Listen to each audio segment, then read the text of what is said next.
Kun dubbadhaa beetanii miit kaafadhu dachas dubbisuun barbaada. Ummanni akkaawuntii keetirra malees qarqaaruun barbaadu because akkaawuntii mataa keetii boru dhaqiitii banadhuuti kootu. Akkasitti nutilleen yoo kaninillee gammachuu qabna sigalee bara kanatti deef shakkinee maal osoo hin ta'in namni waan kan kee tokko waan keetirratti qarqaaruu barbaada sigalee. Maki ani sitti argee jira neetworkii xiyyaa nagdaa jira laaletti boodoo waan hin jenne xiqqoo dhaabbeetiin erga. Hayi amma Sabrinaani isin wayni maaluma kan biiziin gootan. Silent biraa godhi silkii eenyu dachaas. Ummanni mucaa Makisha maal jette? Silkii silent biraa godhi ofirraa cufi dachaas.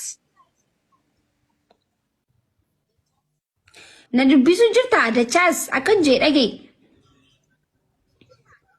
Sin dubbisu jira. Sin nagaa jira. Akkaawuntii Sabrinaan amma akkaawuntii fudhattee jirti. Akkaawuntii saayiba keetii kan deef jechuudha.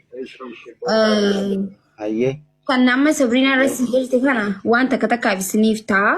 Mana kiraan qabu maal inni jee dubbatu ture. Rakkoo kee ofii keetiif himadhu. Namni rakkoo ofii yoo ofii himate hedduu tola. Tokko kana lammaffaa immoo akkaawuntii kan kee boru dhaqiiti. Akkaawuntii maqaa dachaasiin maqaa keetiin banadhuuti akkasitti kootu manni akkasitti akkaawuntii keetirratti si gargaaruu barbaada jechuudha. Si galee?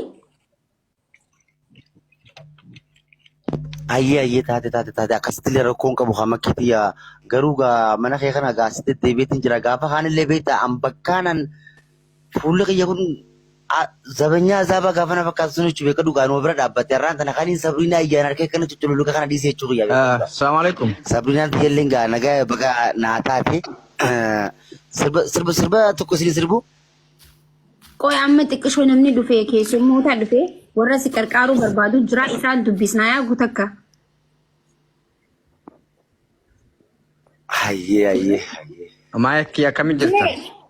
Jee akkam nagaa fayyaadha jira wallahi alhamdulillah. Nagumaami. Nagaa akkamati. Jirta dachaatiin fiddeerra maashaallah. Yaa. Gooba jidhaa barate. Nama hin dhiyeessin hin qabdu barate. Haadha Ture miskiina. bara amma duras dhiyaatee ture bara osoo. Argaan ture asitti argeen ture yaa. Yaa. Sirbi isaa bara miira keessa nu galchee mucaan. Sirbi bareedaadha. Sirba bareedaa qaba. Dhugaa. Wanna afaa dubbisi please. Birraan beektame kaam sirba wanna godhasan studio ka qabu ka biyyee jiru.